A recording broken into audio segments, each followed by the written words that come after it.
దేవుని స్తోత్రం. మీ అందరికీ వందనాలు. దేవుని మాటలు విందాం.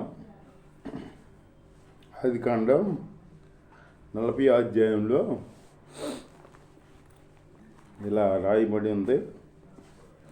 పిమ్మట ఐగుప్తి రాజు ఒక పానదాయకుడును భక్సగారును తన ప్రభు అయిన ఐగుప్తి రాజు ఎడల తప్పు చేసిరి. పానదాయకుల అధిపతి భక్సగారులు ఐగుప్తి రాజు ఎడల తప్పు చేశారంట.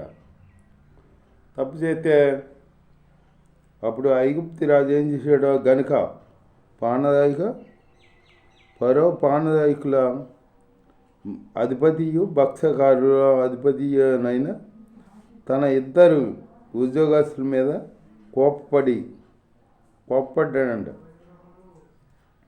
కోప్పడి వాళ్ళని సరసాల్లో వేపించాడనమాట. ఆ సరసాలో ఏసేపు ఉన్న సరసాలు అది.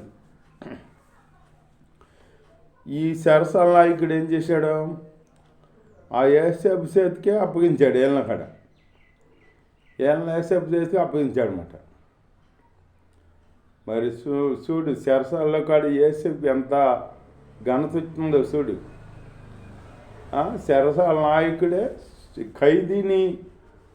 ఖైదీకి మొత్తం అప్పచెబుతున్నాడంటే చూడు. మరి దేవుడు కృప ఏసేపుకు ఉన్నమట్టి ఏసేపుని తలగా కాపాడుతున్నాడు. దేవుడు తోడుగా ఉండి కాపాడుతున్నాడు అన్నమాట.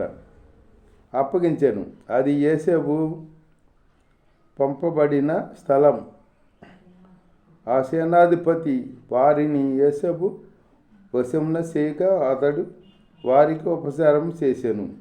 వారు కొన్ని దినములు కావలి ఉన్న తర్వాత వారిద్దరూ అనగా చెరసాలలో బంధింపబడిన ఐగుప్తి రాజు యొక్క పానదాయకుడును భక్సకారుడును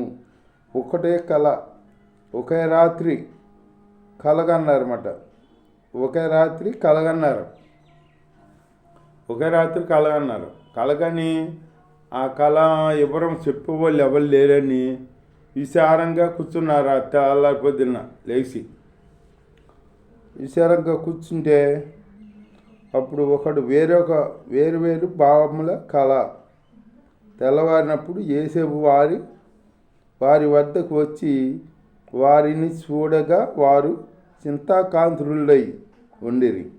అతడు ఎందుచేత నేడు మీ ముఖములు చిన్నబోవుచున్నవని తన యజమానిని ఇంట తనతో కావలిలో ఉన్న ఫరో ఉద్యోగస్తులు అడిగాను. ఎందుకు మీ ముఖాలు చిన్నబుచ్చిపోయి వాడిపోయి ఉన్నాయి? ఎందుచేత? కారణం ఏంటి అంటున్నాడు ఏసేపు. కారణం ఏంటంటే అప్పుడు అందుకు వారు, మేము కలలు కంటిమి, వాటి భావము చెప్పగలవారెవ్వరూ లేరని అతనితో అనగా ఏసేపు వారిని చూసి, భావములు చెప్పుట దేవుని ఆధీనమే కదా. మీరు దయచేసి ఆ కళలు నాకు వివరించి చెప్పుమనేను. కళలు చెప్పుట దేవుని ఆధీనం. మనుషుల వల్ల కాదు చెబుతాకి. ఈ ఏసేపుకి దేవుడు తోడై ఉన్నాడు కాబట్టి ఏసేపుకి దేవుడి జ్ఞానం ఉంది కాబట్టి ఆ కళ నాకు వివరించి చెప్పండి, నేను చెబుతాను అంటున్నాడు. చెబుతానంటుంటే నా కళలో ఒక ద్రాక్షవల్లి నా ఎదుట ఉండేను. ఆ ద్రాక్షవల్లికి 3 తీగలు ఉండేను. అది చిగుర్చినట్లు ఉండేను. దాని పువ్వులు వికసించెను. దాని గెలలు పండి ఫలములాయెను. మరి ఫరో గిన్నె నా చేతిలో ఉండెను. ఆ ద్రాక్ష ఫలములు నేను పట్టుకుని ఫరో గిన్నెలో వాటిని పిండి ఆ గిన్నె ఫరో చేతికి ఇచ్చితిని తన కళను అతనితో వివరించి చెప్పాను. అప్పుడు ఏసేపు దాని భావం ఇదే: 3 తీగలు 3 దినములు 3 తీగలు 3 దినములు అంటున్నాడు మాట.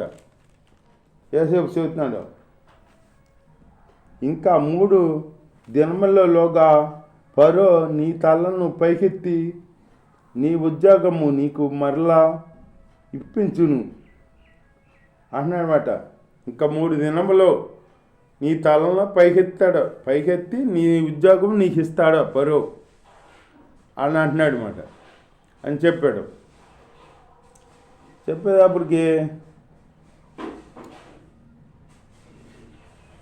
ఫరో తలను పైకెత్తి నీ ఉద్యోగము నీకు మరలా ఇప్పించును నీవు అతనికి పానదాయకుడై ఉన్న నాటి మర్యాద చొప్పున ఫరో గిన్నె అతనికి అందించదవు. అంటే మొదటిలో ఉన్న నీ అధికారం నీకు ఇస్తాడు, అట్లాగే ఫరోకి నీవు గిన్నె అందిస్తావు అని చెబుతున్నాడు అనమాట యోసేపు. మరి యోసేపుకి ఆ జ్ఞానం ఎక్కడి నుంచి ఇచ్చింది? దేవుడు ఇచ్చింది. దేవుడు యోసేపు తోడై ఉన్నాడు. అలాగే మనం కాడ దేవుడిని నమ్ముకుని దేవుని అమ్మడించి దేవుని గణపరిచే బిడ్డలుగా ఉంటే, దేవుడి చిత్తం నెరవేర్చే బిడ్డలుగా ఉంటే దేవుడు మనకాడ జ్ఞానం ఇస్తాడు అనమాట. మనకాడ జ్ఞానం ఇస్తాడు. ఒకరికిచ్చి ఒకరికి దేవుడు మన దేవుడు కాదు, అందరికీ ఒకేలాగా ప్రేమిస్తాడు. అందరిని ఒకేలాగా ప్రేమిస్తాడు అన్నమాట. దేవుడు ఎందుకు భయభక్తులు కలిగి ఉండాలి. మనం ఉంటే దేవుడు కార్యం చేస్తాడు. కాబట్టి నీకు క్షేమము కలిగినప్పుడు నన్ను జ్ఞాపకము కొని నాయందు కరికరించి ఫరోతో నన్ను గూర్చి మాట్లాడి ఈ ఇంటిలో నుండి నన్ను బయటికి రప్పించుము. అంటే నా గురించి ఫరోతో మాట్లాడు. నువ్వు అక్కడికి వెళ్ళినప్పుడు నన్ను గురించి ఫరోకి జ్ఞాపకం చేయమంటున్నాడు అన్నమాట. జ్ఞాపకం చేయి, నాకు ఈ సహాయం చేయమంటున్నాడు అన్నమాట. చేయమంటే ఎలా అనగా, నేను ఎబ్రీయుల దేశంలో నుండి దొంగిలింపబడితిని. ఎబ్రీయుల దేశంలో నుంచి దొంగిలించబడితిని అంటున్నాడు అన్నమాట. మరి ఎబ్రీయుల దేశం కదా, ఎబ్రీయుల నుంచి వచ్చాడు. ఎబ్రీయుడు అన్నలు అమ్మేశారు కదా, అన్నలు అమ్మేస్తే ఇక్కడ అమ్మబడి శరసాల్లోకి వచ్చాడు. ఆఖరికి నన్ను వేటకు శరసాలలో నన్ను వేటకు ఇక్కడ సహా నేనేమి చేయలేదని అతనితో చెప్పాను. నేనేమీ చేయలేదు, ఊరికి నన్ను వద్దాగా ఈ చెరసాలు వేశారో అని చెబుతున్నాడు అనమాట ఆ పానదాయకుల అధిపతి. అప్పుడు అతడు తెలిపిన భావము మంచిదని భక్సకారుల అధిపతి చూసి అతనితో ఇట్లా నేనును కల కంటిని, ఇదిగో తెల్లని పిండి వంటలు గల 3 గంపలు నా తల మీద ఉండేను. తెల్లని 3 గంపలు పిండితో నిండి గంపలు 3 ఉన్నాయి అంట అతని నెత్తి మీద. అది చెబుతున్నాడు కళ. ఇంకొక అతను ఉండేను.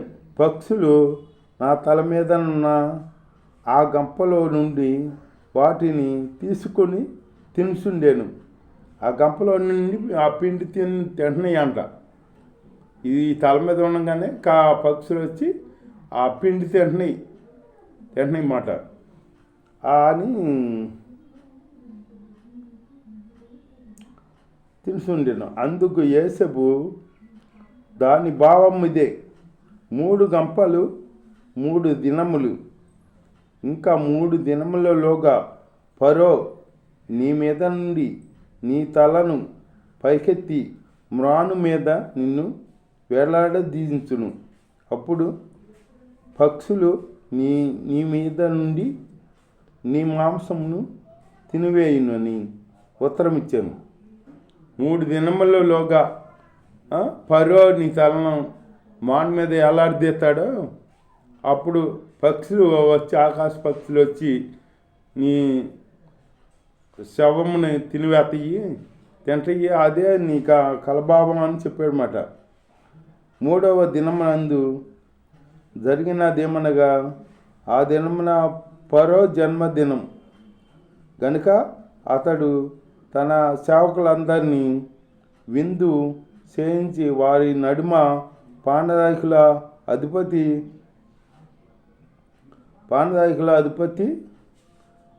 తలను భక్ష్యగారుల అధిపతి తలను పైకెత్తి పానదాయకుల అధిపతి ఉద్యోగము మరలా అతనికి ఇచ్చాను.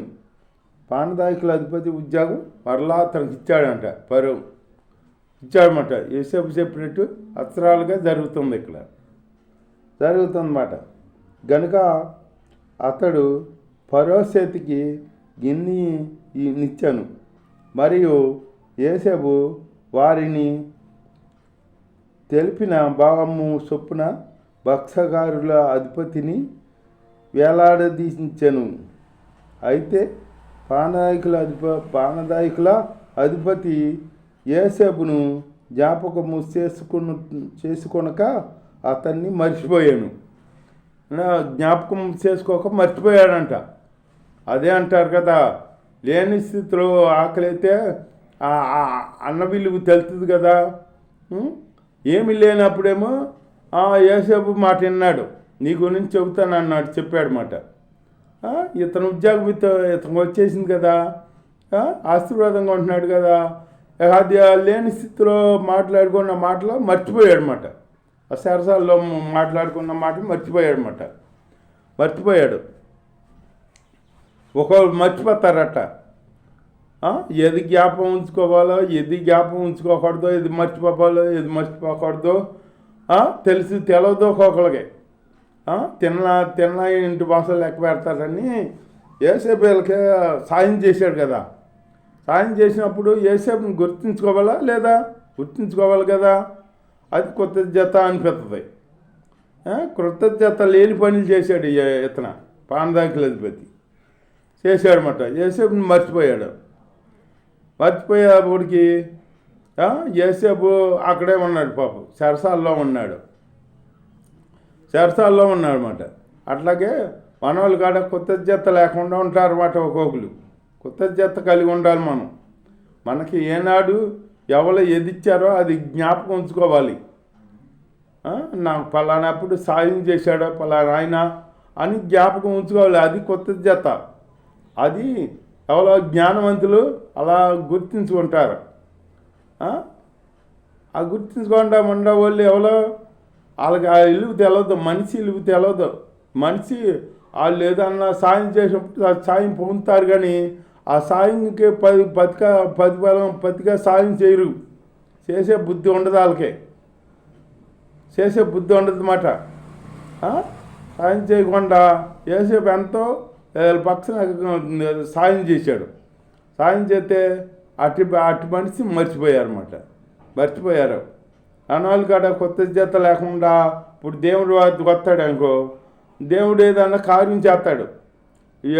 ఏదో వచ్చి నాకు దుఃఖంతో ప్రార్థన చేసి కన్నీరు విడిచి ప్రార్థన చేసి నాకు ఇది కావాలి ప్రభా నాకు అని ప్రార్థన చేసుకుంటే దేవుడు కార్యం చేస్తాడు అనుకో, ఆ కార్యం చేస్తే మర్చిపోతారు కృతజ్ఞత లేని వాళ్ళు. ఒకసారి అంట యేసన్న గారు ఒక ఆవిడ వచ్చిందంట. వస్తేనో ఆవిడ పాపం రోగంతో ఉంటే ఆ బిడ్డని ఏంటమ్మా ఇంత రోగంతో చిన్నపిల్లలాగా ఉందంట. ఆవిడ పెద్ద వయసేనంట అవుతాకి. అయితే ఆ బిడ్డగా ప్రార్థన చేస్తే పాపం ఆ బిడ్డ అట్ట కోలుకుందంట.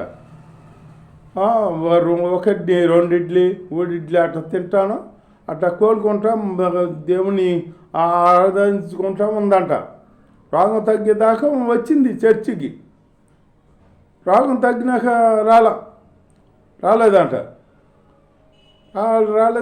రాలేకపోతే ఏంటమ్మా రాలేదు అంటే, ఇంకెందుకు పాస్టర్ గారు నాకు ఆరోగ్యం వచ్చింది కదా నాకు ఇంకా దేవుడు ఎందుకు వద్దులే అని చాలులే అని అందంట. అట్లాగే కృతజ్ఞత లేని వాళ్ళు ఆ పని చేస్తారన్నమాట. మనం అట్లా అనుకోవద్దు. మనం కృతజ్ఞత కలిగి ఉండాలన్నమాట. కృతజ్ఞత కలిగి మనం దేవుని యందు భయభక్తులు కలిగి ఉండాలి. అలాంటి జీవితం మనకి దేవుడు అనుగ్రహించుగాక. దేవుడు ఈ వాక్యం దీవించుగాక. ఆమె